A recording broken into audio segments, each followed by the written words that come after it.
दोस्तों, बुढ़ापा अर्थात जल्दी बाल सफ़ेद हो जाना, शरीर कमज़ोर हो जाना, दांत कमज़ोर होना, गाल अंदर बैठ जाना, जल्दी थक जाना, चेहरा निस्तेज हो जाना, पाचन तंत्र बिगड़ जाना, आंखें कमज़ोर होना इत्यादि सम्मानित यह सभी लक्ष्य बुढ़ापे की अवस्था में होते हैं।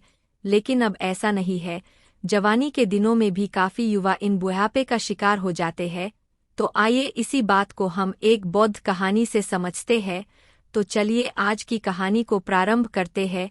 दोस्तों, एक बार महात्मा बुद्ध एक सम्राट के राज दरबार में जाते हैं और उनसे पूछते ही, राजन बताइए, आप लोग की प्रजा कैसी? राजन कहते हैं, हे भगवान, आपने जो उपदेश दिया है इससे हमारी पूरी प्रजा में लोग 58 वर्ष के हैं। उन्हें भी देखने में ऐसा लग रहा है जैसे 23 वर्ष के हो चुके हैं। सबकी ढलती उम्र जैसे रुक गई है, थम गई है। भगवान, सब लोग स्वस्थ है। हमारे राज्य में लोग तो बैठकर आराम कर रहे हैं, क्योंकि अब किसी को दवा की जरूरत नहीं है। सभी लोग एकदम स्वस्थ है।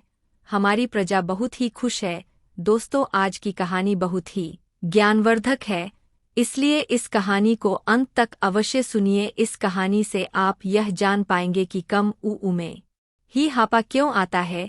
जैसे कि सभी लोग जानते हैं कि गौतम बुद्ध एक सम्राट भी थे, लेकिन उन्होंने सब कुछ त्याग कर एक सन्यासी का रूप धारण किया था। इसीलिए उन्हें सब पता था हमें क्या खाना चाहिए, हमें कैसी दिनचर्या अपनानी चाहिए। दोस्तों, आज हम महात्मा बुद्ध के 12 महत्वपूर्ण नियम, या यह कह लो आज हम पूरे जीवन का रहस्य जानने वाले हैं।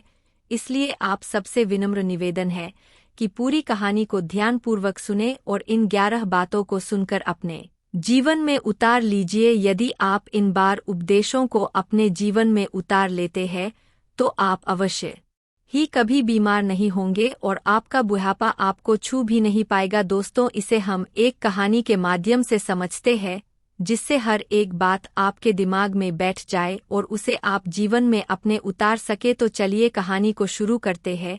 बहुत समय पहले की बात है। किसी राज्य में भादर सिंह नाम का एक राजा रहता था। राजा बहुत ही दयालु, बहुत दयावान और एक न्यायिक राजा था। उनकी 2 रानियां थीं और दोनों रानियां अति सुंदर थीं। वे रानियां भी उस राजा के स्वभाव पर गई और वह रानियां भी बहुत ही धार्मिक प्रवृत्ति की थी। राजा इतना न्यायप्रिय था कि उनकी प्रजा कभी भी दुख का सामना ही नहीं करती थी, क्योंकि राजा ने अपने मंत्रिमंडल में 9 ऐसे मंत्रियों का गठन किया था जिनके जिम्मे हर एक एक विभाग बांटा गया था, जिनको यह कहा गया था कि तुम प्रजा का खानपान का ध्यान रखो। और उन सबको अलग अलग काम बांटे गए थे और उनका इतना सख्त हिदायत था कि किसी को अपने काम में लापरवाही बरतने पर उन्हें मृत्यु दंड दिया जाएगा। इसलिए उनके समूह में मंत्रिमंडल के जो मंत्री थे वे बहुत ही ईमानदारी से काम करते थे और राजा को जब भी कोई न्याय करना होता था तो कभी भी वह किसी के साथ एक पक्ष न्याय नहीं करते थे। वह दोनों पक्ष के एक एक समस्याओं को बहुत ही बारीकी से समझते थे। दोनों के मुद्दों पर ध्यान देकर वहीं पर निष्पक्ष फैसला सुनाते थे। इस तरह से राजा के पूरे राज्य की प्रजा बहुत ही सुखी और राजा हर हफ्ते राज्य का एक चक्कर लगाते थे और पूरे राज्य के जितने लोग भी थे उन सबको सभा में बुलाया जाता था। किसके घर में कितना अनाज हो रहा है, किसके घर में खाने के लिए है कि नहीं, इस प्रकार राजा की व्यवस्था होती थी। इसलिए उनकी प्रजा सुखी जीवन व्यतीत कर रही थी। उनका राज्य बहुत अच्छे से चल रहा था। सारी प्रजा सुखी थी और इसी सुख की वजह से हमेशा प्रजा राजा का गुणगान करती थी। ऐसे ही एक दिन सभा चल रही थी। तभी उस सभा में एक किसान और उसकी पत्नी आते हैं और कहते हैं, महाराज, आज हमारे पास एक बहुत बड़ी समस्या है। कृपया आप हमारी समस्या का समाधान करें। राजन बोले, बताइए क्या बात है। किसान कहता है कि मेरे 2 बेटे हैं और अभी उनकी उम्र बहुत कम, अभी से ही उनकी उम्र ज़्यादा से ज़्यादा 26 से 28 साल की होगी, लेकिन वह देखने में ऐसे लग रहे हैं जैसे उनकी उम्र 60 वर्ष की हो चुकी है। उनके सिर से बाल जड़ते जा रहे हैं, उनका पेट निकलता जा रहा है, वे बहुत आलसी हो गए हैं, कोई भी काम नहीं करते हैं। हमने इधर-उधर से बहुत दवाइयाँ करवाई लेकिन कोई फ़ायदा नहीं हुआ। महाराज कहते हैं, ठीक है, और अपने मंत्री जी को आदेश देते हुए कहते, मंत्री जी, अपने राजवेद से इस किसान के बेटे का इलाज करवाया जाए और जो भी खर्च होगा उसे राज्य कोष से भरा जाए। और मंत्री जी ऐसा ही करते हैं। फिर राजवैद्य किसान के दोनों बेटों का इलाज राजकोष से करते हैं। काफी दिन इलाज चलने के बाद फिर भी वह किसान सभा में उपस्थित होता है और कहता है, महाराज कोई आराम नहीं हुआ, मेरा बेटा वैसे का वैसा ही है। राजा कहते हैं, ठीक है, हम इस पर विचार करेंगे। और इस पर विचार चल ही रहा था कि तभी उस गांव से एक पति पत्नी रोते हुए आते हैं और वह भी उसी समस्या का निवारण करना चाहते थे। फिर धीरे धीरे सवाल चल ही रहा था कि एक एक करके पूरे गांव के आधे से ज्यादा लोग वहां आ गए। राजा असमंजस में पड़ गया। उन्होंने तुरंत आपातकालीन सभा बुलाई कि राज्य में जितने भी वैद्य हैं सबको बुलाया जाए और दिखाया जाए कि आखिर ऐसी क्या समस्या है जिसकी वजह से हमारे राज्य के सभी नवयुवक दिखने लगे हैं।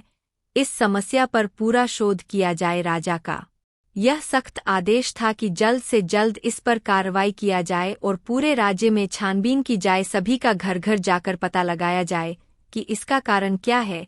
जितनी भी प्रसिद्ध वैद्य थी सभी को बुलाया गया और फिर एक आपातकालीन बैठक की गई और उस आपातकालीन बैठक में सारे विचार विमर्श किया गया। राजा ने सभी वेदों से कहा, आप लोगों के पास 10 दिन का समय है और इस 10 दिन के अंदर पूरे राज्य के हर एक घर की बीमारी का पता लगाइए। ऐसी कौन सी बीमारी है या ऐसी कौन सी चीज है जिसे खाने से यह बीमारी हो रही है।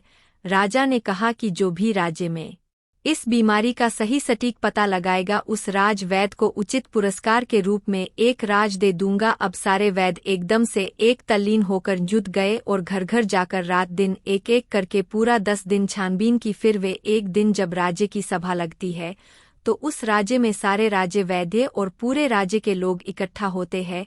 फिर राजा एक एक करके सारे वैद्य से पूछते हैं। तब सारे राज वैद्य अपने अपने विचार रखते हैं। महाराज, हमने पूरी छानबीन किया और छानबीन के हिसाब से हमने लोगों का उपचार भी किया लेकिन किसी को आराम नहीं मिल रहा है। फिर एक राजवेद खड़े होते हैं जो बहुत ही बुजुर्ग थे। उनकी उम्र लगभग 125 वर्ष या 130 साल की थी और उन्होंने कहा, हमारा जो अपना निष्कर्ष निकला, हमारा जो अपना अनुभव है, उस अनुभव से हमें यही लगता है कि हमारे यहाँ रहन सहन और यहाँ के खाने में कुछ दिक्कत हो रही है जिसके वजह से यह सब हो रहा है, लेकिन हमारे पास इसका सटीक जवाब नहीं है।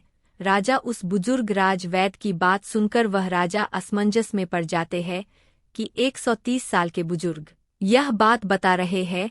तो राजा ने कहा, इसका समाधान क्या होगा? अब इसका समाधान भी आप ही बताइए, क्योंकि हम आज 1 महीने से इस कारण से चिंतित है। 1 महीने से हमारी प्रजा परेशान हो रही है और इसे देखकर हम लोग इसी सोच से परेशान होते जा रहे हैं। मेरे भी बाल जरने शुरू हो गए हैं। हमारे परिवार में महारानियां, राजकुमार, राजकुमारी या जो भी है, सब लोग इस समस्या से परेशान है। आखिर समाधान तो बताइए। फिर वह राज वैद्य हाथ जोड़कर खड़े होते हैं और राजा से कहते हैं, राजन, हमें क्षमा करिए लेकिन हमारे पास इसका कोई उपाय नहीं है। उन्होंने आगे कहा, इन सारी समस्याओं का समाधान एक ही व्यक्ति के पास है। अगर उस व्यक्ति को बुला लिया जाए तो आपके राज्य की सारी समस्याएं खत्म हो जाएंगी, सारी बीमारियां हमेशा के लिए खत्म हो जाएंगी। उनके अलावा इसका समाधान किसी के पास नहीं है।